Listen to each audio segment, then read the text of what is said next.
There was a time, not so very long ago, when a black baby born in this part of the country was more than likely brought into this world by the hands of a woman who looked like me.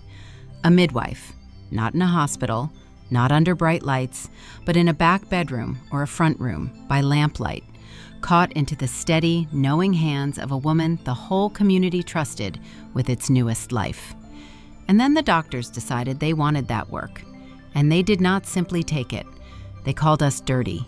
They called us ignorant. They called what we did dangerous. And they wrote us out of the story so completely that there are young people today who do not even know their own great-grandmothers caught half the babies in the county. My name is Eula Mae Seeley, and most folks just call me Miss Eula. I am 55 years old, and I am a midwife, the same as my grandmother was, and her mother before her. And I want to tell you about the year a young doctor decided that everything my family had known for 100 years was worthless superstition, and tried to shut me down for the good of the very women I had spent my life protecting. And I want to tell you about the night she found out the hard way exactly what it was she had been so quick to throw away. Before I go on, let me speak to one person listening tonight. If you have ever had the deep, hard-won knowing that lives in your hands and your bones, the kind your grandmother gave you, dismissed as backward or unscientific or dangerous by somebody with a degree and no wisdom, if your way of caring for people got called primitive by folks who could not do what you do, tell me about it in the comments. Tell me whose hands taught you what you know. Because I have a feeling this room is going to fill up with people who carry an old and sacred knowledge that the world was too arrogant to honor, and I want every one of you in here with me. Now let me tell you what a midwife actually is, because the doctors spent 100 years making sure you would forget. My grandmother was named Effie, and everybody for 30 miles called her Mama Effie. She caught babies in this county for more than 50 years. She never had a license, because in her day they did not give such things to women like her. And she never lost a mother, not in 50 years, which is a record that would shame most hospitals. She did not learn it from a book. She learned it the way I learned it, from the hands of the woman before her, standing in the room, watching, until the day came when the older woman stepped back and let the younger one catch the baby herself. That is how the knowledge passed, hand to hand, woman to woman, all the way back across the water to Africa, where our people were the keepers of birth long before this country existed. We were not just baby catchers. We were the doctor and the nurse and the counselor and the preacher, all in one, for people who were not allowed inside the White Hospital and would not have been treated kindly if they were. Mama Effie sat with women through their whole pregnancies. She knew their families, their fears, what they ate, who was good to them, and who was not. She did not see a patient for 15 minutes. She saw a whole woman for 9 whole months, and she carried, in her 2 hands, the only health care a great many black families in this county could trust. And I want you to understand that this was not some lesser version of medicine, some folk substitute for the real thing. In a great many ways, it was more. Mama Effie knew which of the women in her care were being beaten at home, and she knew it long before any doctor ever would have, because she sat in their kitchens. She knew which ones could not afford to feed the babies they already had, and she would quietly leave food on the porch. She knew the herbs that ease a hard labor and the ones that help slow a bleed. Knowledge gathered across centuries and tested on 10,000 nights. Knowledge the medical books are only now, 100 years too late, beginning to study and confirm. And she knew, the way I have come to know, the precise moment when her own 2 hands were no longer enough and a woman needed more than she could give. And on those nights, she would send for help and ride with that mother to it herself, because the work was never about her pride. It was about the woman and the baby coming through alive. That is what they called dangerous. That is what they called dirty. A woman who knew her patients better than any chart ever could, who had never once lost a mother in 50 years, sitting on a kitchen floor at 3 in the morning so that no woman in this county would ever have to be afraid and alone. When Mama Effie got old, she gave me her bag. It is a worn leather satchel, soft as a glove now from all the years that she carried to every birth she ever attended. I have it still. And she told me something when she put it in my hands that I have never once forgotten. She said, "Eula, these doctors are going to tell you that you do not know anything because you did not learn it the way they learned it. Do not you believe them.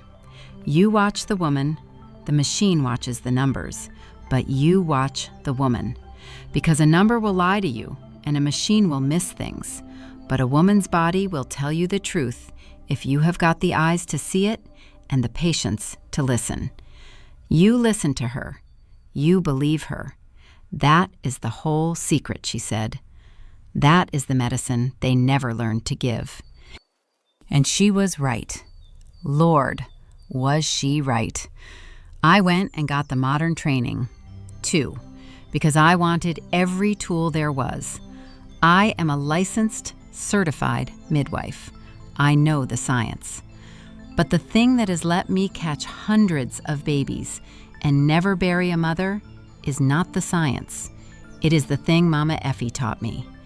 It is that I watch the woman, and I'm going to tell you why that matters so much, why it is, in this country, a matter of life and death. And it is a hard thing to say, but it is the truth. A black woman in America today is 3 to 4 times more likely to die having a baby than a white woman. 3 to 4 times. And it does not matter if she is poor or rich, if she dropped out of school or has letters after her name. A black woman with a college degree is more likely to die in childbirth than a white woman who never finished high school. Now you sit with that for a second, because it tells you the cause cannot be money and it cannot be education. The cause is something else. The cause is that when a black woman lies in a hospital bed and says, "Something is wrong, I do not feel right, something is happening to me," far too often, nobody believes her. They tell her she is fine. They tell her she is overreacting. They write down that she is difficult, and they go on about their day. And sometimes that woman is dead by morning of a thing that anybody would have caught if they had only stopped and listened to her. The most dangerous thing in an American delivery room, if you are a black woman, is not a complication. It is not being believed. And being believed is exactly the medicine my grandmother taught me to give. So you tell me which one of us was practicing the dangerous medicine. For 30 years, I have been the one who believes them. I sit with my mothers. I learn they're normal so that I can feel it the instant something turns. I have sent women to the hospital that the hospital would have sent home because I knew in my hands that something was wrong even when the first numbers looked fine. And more than once, that knowing was the only thing between a woman and a casket. That is my work. Let me tell you about one of them. Just one, so you understand it is not a figure of speech. A few years back, I was with a young woman in her own home. An easy pregnancy, a textbook labor, everything just the way the books say it should go. And in the quiet after, while the family was crying its happy tears over the new baby, I was watching the mother, the way I always do. And something in the color of her, something in the way she answered me when I spoke, was just a half shade off. Nothing a machine would have flagged. Her numbers were fine. But I had sat with that woman for 9 months, and I knew her normal in my bones. And this was not it. So I did not pack up my bag and go home and write down a perfect delivery. I stayed. I watched. And within the hour, her body began to do the very thing I had felt coming. And because I was already watching, already moving, already on the phone before it fully arrived, we got out ahead of it, and she lived. And that baby is in the 4th grade now. The numbers said, "Go home." The woman said, "Stay." I have learned, across 30 years, to bet my own life on the woman every single time. And then the regional hospital hired Dr. Rachel Brennan, and Dr. Brennan decided that my work needed to end. Dr. Brennan was maybe 40, a sharp and serious obstetrician, fresh from a big city program. And I will tell you plainly, she was not a bad woman. She believed with her whole heart that she was protecting mothers. But she had been trained inside a system that has spent 100 years teaching that birth is a medical emergency that belongs to doctors, and that a woman like me, a community midwife with my grandmother's bag, was at best a quaint relic and at worst a hazard. She started a quiet campaign. She went to the county, she went to the state, she wrote letters about the dangers of unsupervised lay midwifery. She pushed for new rules that would have made it nearly impossible for me to keep practicing, would have forced my mothers into the very hospital that so many of them were terrified of and had good reason to be. To Dr. Brennan, she was bringing modern safety to a backward county. She could not see that she was finishing a job that started 100 years ago. The job of taking birth away from the women who had always been trusted with it, and calling it progress. And the cruelest part, the part that kept me awake at night, was that she was using the language of safety to do a deeply unsafe thing. Because if you shut down the community midwives, you do not move those frightened women into the hospital. You move them into nothing. You move them into giving birth alone, or driving an hour to a place that has already taught them it will not listen to them, or simply going without any care at all. The women I serve are not choosing me over a doctor because they are ignorant. They are choosing me because that hospital has hurt them, or hurt their mothers, or hurt their sisters, and they would rather have hands they trust than machines that do not see them. Dr. Brennan looked at my mothers and saw women too foolish to accept modern care. I looked at those same women and saw women wise enough not to walk back into a building that had already shown them exactly what it thought they were worth. One of us had been listening to them. One of us had not. And she was going to call me the dangerous one. She said it to my face once. We were in a meeting at the county health department, and she had been talking about standards and evidence and qualifications. And I said my piece about the women in this county who will not set foot in that hospital and what happens to them when they have nowhere else to turn. And she looked at me, not cruelly, just certainly, and she said, "Miss Seeley, I understand you mean well, but meaning well is not the same as being qualified, and good intentions do not prevent hemorrhage." And the room went quiet, and I felt every year of my grandmother's 50 years of never losing a mother sitting in my chest. And I did not say anything, because what do you say to someone so sure that your whole lineage is a danger to be managed? What I wanted to say, and did not, was this. My grandmother went 50 years without losing a single mother. Dr. Brennan, can your hospital say the same about this past year alone? But I held my tongue, because I have learned that you cannot win a war of credentials against a person who believes credentials are the only thing that is real. You cannot argue somebody into respecting you. They have to see it with their own eyes.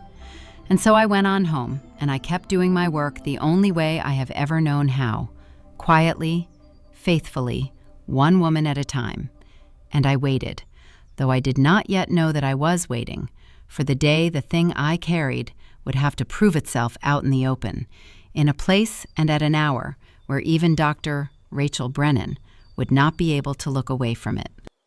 And I am going to be honest with you about the lowest part, the part I do not tell many people. I thought about quitting. I sat in my kitchen with the letters from the state spread out in front of me, the rules that were coming, the threats of fines, the warnings about my license.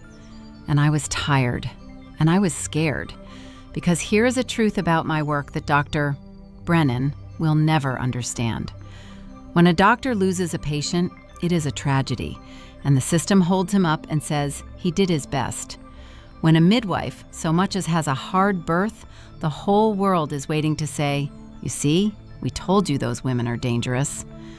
I carried that fear every single day, the fear that one bad night, one thing that even the finest hospital could not have prevented, would be used to prove that my grandmother and I had been a menace all along. And I thought, maybe it is time, Eula. Maybe you are an old woman holding on to an old thing, and you should let it go before it destroys you. And I picked up Mama Effie's bag to put it away in the closet, to give up. And I sat there on my kitchen floor with that bag in my lap, an old woman crying, and I am not ashamed to tell you so. Because it was not only my livelihood they were threatening, it was a chain of hands reaching back 200 years, every woman teaching the one who came after her, through slavery, through Jim Crow, through every last thing this country ever threw at us, and not one link in all that time had ever broken. Not one woman in that whole long line had ever set the bag down and said, "I cannot carry this anymore." And here I was, fixing to be the one, fixing to be the link that finally broke, fixing to hand the people who had spent 100 years trying to erase us the one thing they had never once managed to take, which was that we had never, not for a single generation, stopped.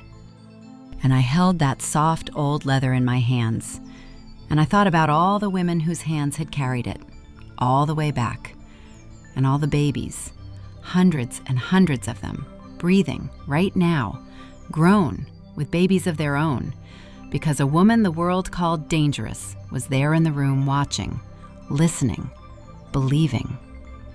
And I thought about the young mothers in this county right now who had nobody else. And I put the bag back on its hook by the door, where it has always hung, ready to go. And I decided that they were going to have to take it from my hands, because I was not going to be the one who finally let 100 years of knowing fall to the floor. And not 3 weeks later, a young woman named Tiara went into the hospital to have her baby, and everything I had been trying to say came due all at once. Tiara was one of mine.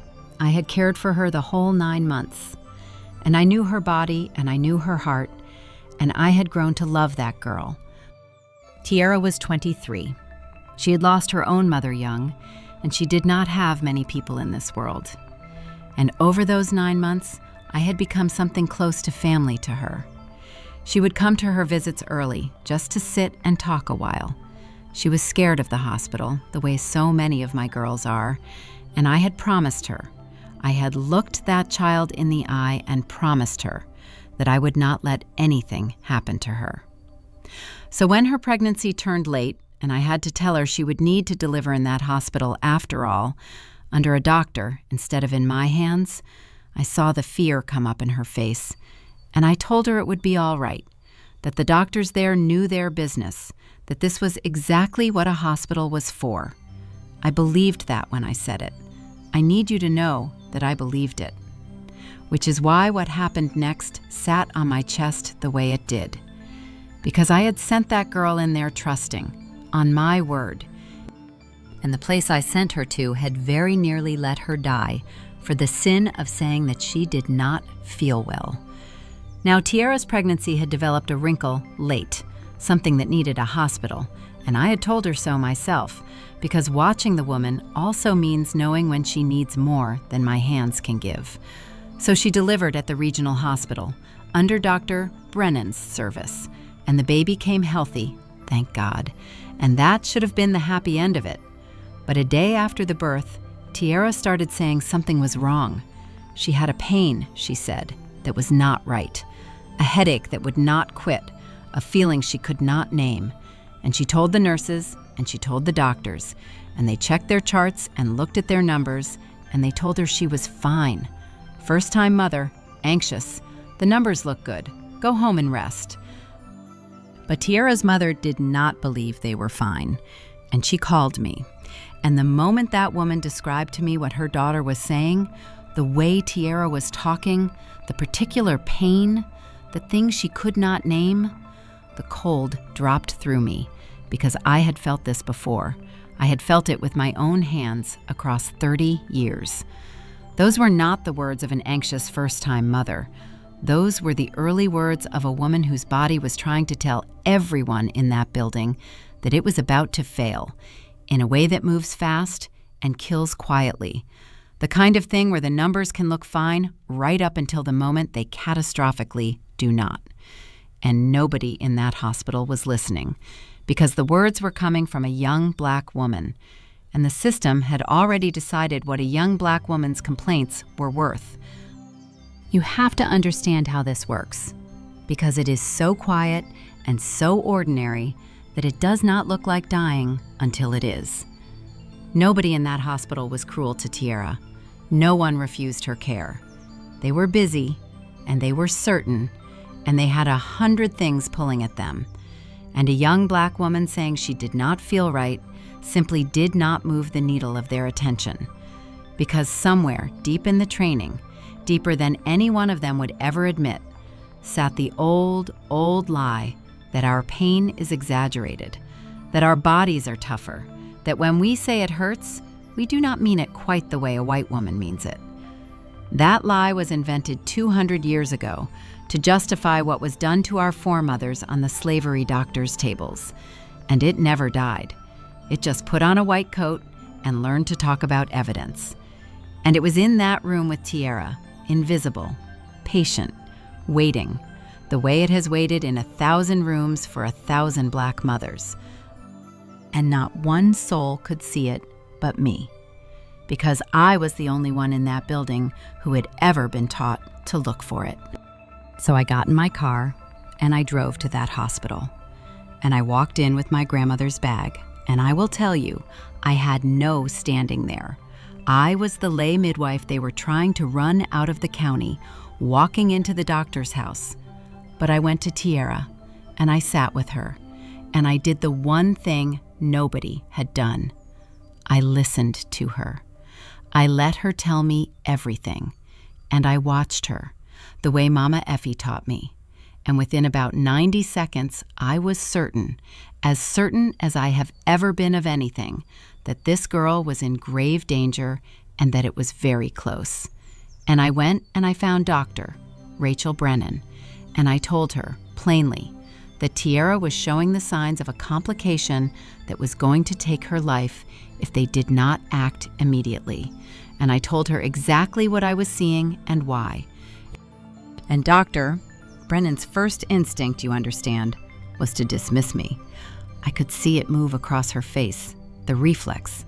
Who is this midwife? This is not her place. The patient has been assessed, the numbers are stable. Every bit of her training told her to wave me off. But something stopped her. Maybe it was that I was not panicking. Maybe it was that I named the specific thing with the specific reasons, the way someone who actually knows a body talks. Maybe God just put his hand on her shoulder in that hallway. But she did not wave me off. She went back in, and this time, instead of looking at the chart, she looked at the woman, and she really listened to her. And she ordered the test she had not thought to order, and she found it. It was real, and it was exactly what I had said, and it was very, very close. I stood back against the wall of that room and I watched them work. Watched the whole machinery of modern medicine, which is a genuinely miraculous thing, finally turn itself toward the danger and beat it back. And I thought, this is how it is supposed to be. Not the hospital instead of me, not me instead of the hospital. Her science and my listening in the same room, aimed at the same woman, both of us finally believing her at the very same time. There is no version of that night where Tierra lives without the both of us. If I had not walked in, the machines would never have been pointed in time. If the machines had not been right there once they were pointed, my listening alone could not have finished the job. We were never supposed to be enemies, she and I. Somebody, 100 years ago, decided that we had to be, decided there was only room for one kind of knowing in that room. And black mothers have been paying for that decision with their lives every year since. And because she acted in that hour instead of the next morning, Tiara lived. That girl is home right now with her baby. I held that baby last Sunday. Here is what I want you to understand about what happened in that hallway. I did not have a single machine. Doctor, Brennan had every machine ever built. The difference between them was not the science. Doctor, Brennan knew more science than I will ever know. The difference was that I had listened to Tiara and believed her, and the entire sophisticated, modern, well-funded hospital had not, because it had been built from its very foundations not to hear a woman like her. The thing they had been calling my dangerous, backward superstition, the watching and the believing, was the one thing in that whole building that saved that mother's life. And Dr. Rachel Brennan, who is a serious person and an honest one, stood in that room and saw it with her own eyes. She saw her own blind spot. She saw the exact place where everything she had been taught had failed, and where the things she had dismissed had not. She came and found me afterward, sat down beside me in those hard hallway chairs, and for a while she did not say anything at all. And then she said, I almost sent her home. Twice. The numbers told me she was fine, and I believed the numbers over the woman. And you believed the woman over the numbers. And you were right, and I was wrong. And a mother is alive because you walked into a building where I had been trying to make sure you could never go. She did not cry and carry on. That is not who she is. She just told the truth, the way an honest person does when the truth has finally caught up with them, which is the hardest and the most respectful thing a person can do. I want to be fair to Dr. Brennan, because the easy thing would be to make her the villain of this story, and she was not. The villain was something a great deal bigger than one young doctor, something she had inherited the very same way I inherited my bag, except that nobody had ever told her what was inside the one she was carrying. The difference between the two of us, in the end, was not that I was good and she was bad. It was that when the truth stood up in front of her, she did not defend herself. She did not reach for her credentials, or her certainty, or the dozen ways a powerful person always has to explain away an inconvenient fact. She let it change her. And I have lived long enough now to tell you that this is the rarest thing in all the world, rarer than any skill and rarer than any degree.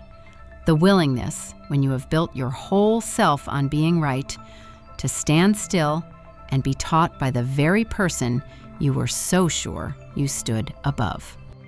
That takes more courage than anything they will ever teach inside a medical school. And then she did something I did not expect. She stopped her campaign against me. But she did more than that. She came to me, the licensed doctor to the lay midwife, and she asked me to teach her. She asked if she could sit with me and my mother's and learn the thing the medical school never taught her: the watching, the listening, the believing. And out of that, the two of us built something, a program where the hospital and the community midwives work together instead of at war, where my mothers get the machines when they need them and the listening always, where a young Black woman who walks into that hospital scared has somebody in the room who looks like her and believes her. Dr. Brennan put her name and her authority behind it, and I put my grandmother's 100 years behind it, and it has changed how babies get born in this county. I am training young women now, passing the bag along the way it was passed to me.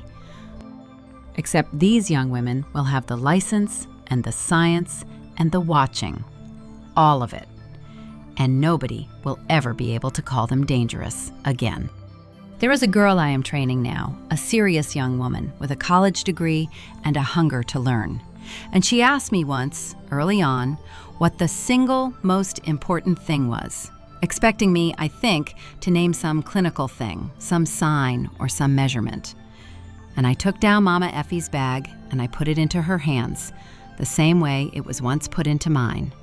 And I told her, the most important thing is that when a woman tells you something is wrong, you believe her before you believe anything else in the room, including your own eyes and every machine on the wall. Everything else, I said, you can learn out of a book. That one thing, they are going to spend your whole career trying to train out of you. And you must never, ever let them. She holds on to that. I can see it in how she sits with the mothers, the way she leans in, the way she will not rush them. The chain did not break. It bent, and it nearly broke, and then it held. And now it reaches forward into hands that had not even been born yet on the day they first called my grandmother dangerous. That is the thing they could never understand about us. You cannot erase a knowing that has learned how to teach itself into the next pair of hands. So let me leave you with this. Every one of you who carries a knowing that the credentialed and the certain were too proud to honor, they will tell you that because you did not learn it their way, you do not really know it. They will dress up their contempt in words like evidence and standards and qualifications. And some of them, like Dr. Brennan, will not even mean any harm by it. They will simply be so certain that their way is the only way that they cannot see the wisdom standing right in front of them. The wisdom that was keeping people alive long before their system existed. Do not let them make you put your bag in the closet. The watching, the listening, the believing, the things your grandmother passed into your hands, those are not backward. They are the oldest and the truest medicine there is. And the day is going to come, maybe in a hard hallway at the worst hour of the night, when the whole certain modern world is going to need exactly the thing it told you was worthless. You keep your bag on its hook by the door. You keep watching the woman. And when they finally see what you have been carrying all along, you do not gloat. You just open up your hands and you teach them. Because the work was never about you being right. It was always about somebody's mother getting to go home. I am Eula May Seeley. They called my grandmother's work dangerous, and they spent 100 years trying to erase it. And on one ordinary night, a young doctor who had tried to shut me down watched that so-called dangerous work save a mother's life. And she had the courage to let it change her. Mama Effie's bag still hangs on the hook by my door. I am still watching the women.